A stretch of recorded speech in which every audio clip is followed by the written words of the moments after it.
Hello friends, welcome back to our channel study time and myself with. और आज हम Indian polity के series में fundamental rights को पढ़ने जा रहे हैं। फंडामेंटल राइट्स को इंडियन कॉन्स्टिट्यूशन में पार्ट 3 में आर्टिकल नंबर 12 से लेकर के आर्टिकल नंबर 35 के बीच में मेंशन किया गया है। फंडामेंटल राइट्स को यूएस कॉन्स्टिट्यूशन से लिया गया था और जो ओरिजिनल कॉन्स्टिट्यूशन है हमारा इंडियन कॉन्स्टिट्यूशन का, उसमें टोटल 7 फंडामेंटल राइट्स थे। चलिए जान लेते हैं अपने 7 फंडामेंटल राइट्स। पहला फंडामेंटल राइट आता है राइट टू इक्वलिटी, जिसे आर्टिकल नंबर 14 से लेकर के आर्टिकल नंबर 18 के बीच में एक्सप्लेन किया गया है। फिर आता है राइट टू फ्रीडम, जो कि आर्टिकल नंबर 19, 20, 21 एंड 22 में एक्सप्लेन किया गया है। फिर आता है राइट अगेंस्ट एक्सप्लोटाइजेशन, जो कि आर्टिकल नंबर 23 एंड 24 में एक्सप्लेन किया गया है। फिर नेक्स्ट आता है right to freedom of religion, जो कि आर्टिकल नंबर 25 से लेकर के आर्टिकल नंबर 28 के बीच में एक्सप्लेन किया गया है। एंड नेक्स्ट हमारा फंडामेंटल राइट्स आता है cultural and educational rights, article number 29 and 30 में इसको एक्सप्लेन किया गया है। फिर आता है राइट टू प्रॉपर्टी, जो कि आर्टिकल नंबर 31 में मेंशन है। फिर आता है लास्ट हमारा राइट टू कॉन्स्टिट्यूशन रेमेडीज, जो कि आर्टिकल नंबर 32 में एक्सप्लेन किया गया है। बट यहाँ पे एक नोट करने वाली बात है कि जो 44th अमेंडमेंट हुआ था, जो कि 1978 में हुआ था, उसमें right to property fundamental rights को डिलीट कर दिया गया था और इसको legal rights under article 300A में डाल दिया गया था, जो कि पार्ट 12 में है। तो इस तरीके से प्रेजेंट जो कॉन्स्टिट्यूशन है हमारा, उसमें टोटल 6 फंडामेंटल राइट्स है। तो चलिए जान लेते हैं हमारा जो पहला फंडामेंटल राइट था राइट टू इक्वालिटी। तो राइट टू इक्वालिटी को आर्टिकल नंबर 14 से लेकर के 18 के बीच में एक्सप्लेन किया गया है। तो सबसे पहले जानते हैं आर्टिकल नंबर 14 को यहाँ पर।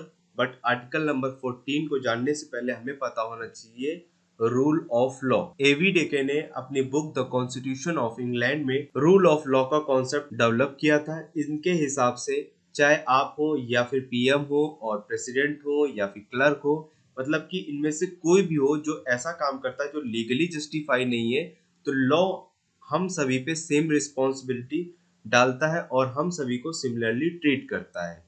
रूल ऑफ लॉ के हिसाब से प्रेसिडेंट या फिर कोई भी गवर्नमेंट सुप्रीम नहीं होती है, बल्कि हमेशा लॉ सुप्रीम होता है।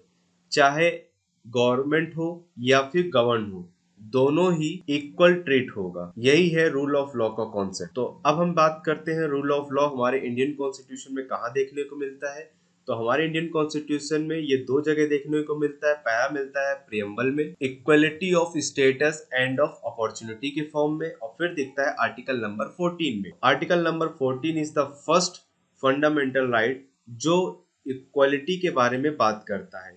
इसके हिसाब से इक्वल ट्रीटमेंट को प्रोहिबिट करना चाहिए और साथ ही साथ ऐसे लॉ की डिमांड करना चाहिए जो इक्वल ट्रीटमेंट को अफोर्ड कर सके। तो इस तरीके से आर्टिकल 14 में 2 क्लॉज आते हैं। First clause is equality before law and second is equal protection of law. चलिए जान लेते हैं आर्टिकल नंबर 14 के फर्स्ट क्लॉज को, जो कि है इक्वलिटी बिफोर लॉ, जो कि एक इंग्लिश लॉ कॉन्सेप्ट है। रूल ऑफ लॉ का जो हम लोगों ने कॉन्सेप्ट पढ़ा था, उसमें हम लोगों ने डिस्कशन किया था कि चाहे आप हो या फिर मैं हूं या फिर पीएम हो, प्रेसिडेंट हो, क्लर्क हो, इनमें से कोई भी ऐसा काम करता है जो लीगली जस्टिफाई नहीं है, तो लॉ हम सभी पे सेम रिस्पॉन्सिबिलिटी डालता है और हम सभी को सिमिलरली ट्रीट करता है। तो वही हमारा यहाँ पर भी आता है इक्वलिटी बिफोर लॉ में भी। इसमें आपको कोई भी स्पेशल प्रिविलेज नहीं दिया जाएगा, मतलब कि स्पेशल प्रिविलेजेस का फेवर यहाँ पे नहीं मिलेगा।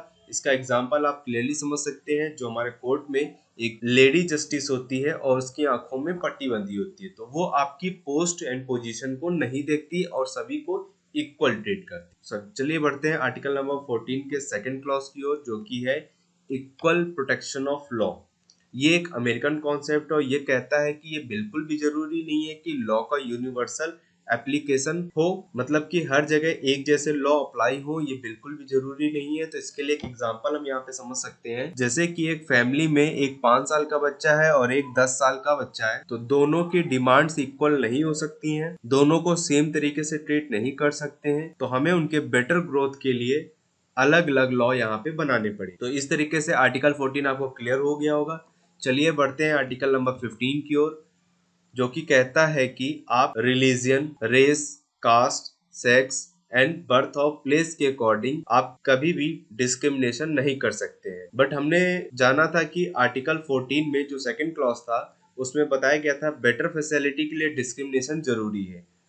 तो इन सारे पॉइंट्स मतलब कि religion, race, caste, sex and place of birth के साथ अगर कोई रिलेवेंट फैक्टर है तो इस बेसिस पर की जाने वाली डिस्क्रिमिनेशन को वैलिड माना जाएगा। तो एग्जाम्पल के लिए अगर हम समझते हैं, यहाँ पर एयर होस्टेस की बात करें, नर्स की बात करें, तो इसके लिए फीमेल का फेवर किया जाता है। वहीं पर heavy vehicle and steel industry के लिए मेल का फेवर किया जाता है। तो आर्टिकल 15 में टोटल 5 क्लॉज हैं, तो चलिए जानते हैं वन बाय वन। तो पहला क्लॉज कहता है स्टेट शेल नॉट डिस्क्रिमिनेट, मतलब कि स्टेट इन 5 पॉइंट्स मतलब कि religion, race, caste, sex, place of birth के आधार पर डिस्क्रिमिनेट नहीं कर सकता है। सेकंड क्लॉज कहता है नो सिटीजन शेल डिस्क्रिमिनेट, मतलब कि स्टेट के साथ साथ सिटीजन भी इन 5 पॉइंट्स के बेसिस पर डिस्क्रिमिनेट नहीं कर सकता है। चलिए जान लेते हैं थर्ड क्लॉज। थर्ड क्लॉज कहता है special provision for women and children. इसका मतलब है कि स्टेट के पास पावर है कि वह वुमेन एंड चिल्ड्रेन के लिए स्पेसिफिक लॉ ला सकते हैं। चलिए अब जानते हैं फोर्थ क्लॉज को, जो कि फोर्थ क्लॉज कहता है advancement of backward class. Backward class में SC, BC, SC and ST आते हैं। SC, BC का मतलब होता है social economically backward class, SC मतलब शेड्यूल कास्ट एंड ST मतलब शेड्यूल ट्राइब्स।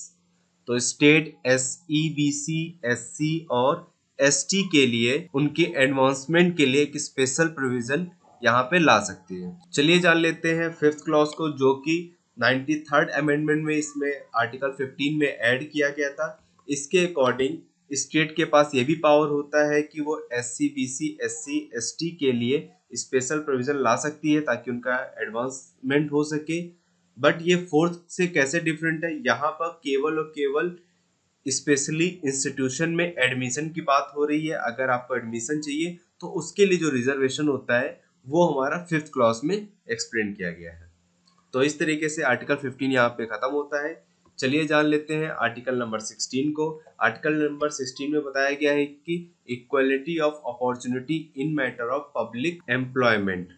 इसका मतलब है कि पब्लिक एम्प्लॉयमेंट के मैटर में इक्वल अपॉर्चुनिटी रहेगी। चलिए जान लेते हैं आर्टिकल नंबर 17 को। आर्टिकल नंबर 17 में बोला गया है abolition of untouchability and provision of its practice.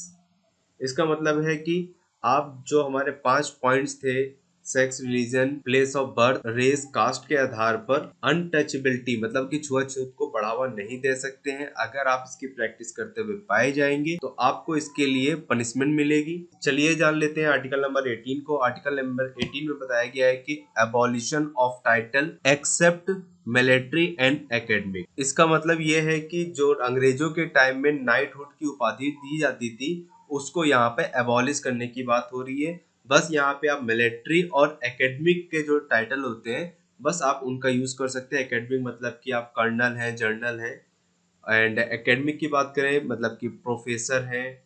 इस तरीके के आप टाइटल यूज कर सकते हैं, बट वो टाइटल यूज नहीं कर सकते हैं जिससे कि डिस्क्रिमिनेशन फैल रहा हो, मतलब कि नाइटहुड। तो इस तरीके से राइट टू इक्वलिटी हमारा यहाँ पे फंडामेंटल राइट्स एंड होता है। चलिए बढ़ते हैं प्रीवियस क्वेश्चन की ओर। प्रीवियस क्वेश्चन था हमारा how many article in second part of Indian constitution. Option number first is 7, option number second is 8, option number third is 9, option number fourth is 10। तो correct answer है option number 1, 7 articles. तो article number 5 से लेकर के 11 तक के जो आते हैं वो सेकंड पार्ट में आते हैं इंडियन कॉन्स्टिट्यूशन में। तो इस तरीके से 7 यहाँ पे करेक्ट आंसर है। चलिए बढ़ते हैं क्वेश्चन ऑफ द डे की ओर। क्वेश्चन ऑफ द डे का आज का क्वेश्चन है how many fundamental rights in original constitution. तो पहला ऑप्शन यहाँ पर आता है 7, second option is 6, third option is 8 and fourth option is 5। तो आप हमें अपना आंसर कमेंट बॉक्स में दे सकते हैं। एंड आज हम लोगों ने फंडामेंटल राइट्स में राइट टू इक्वलिटी को यहाँ पे कवर किया है। आगे आने वाले वीडियो में हम अदर फंडामेंटल राइट्स को भी कवर करेंगे।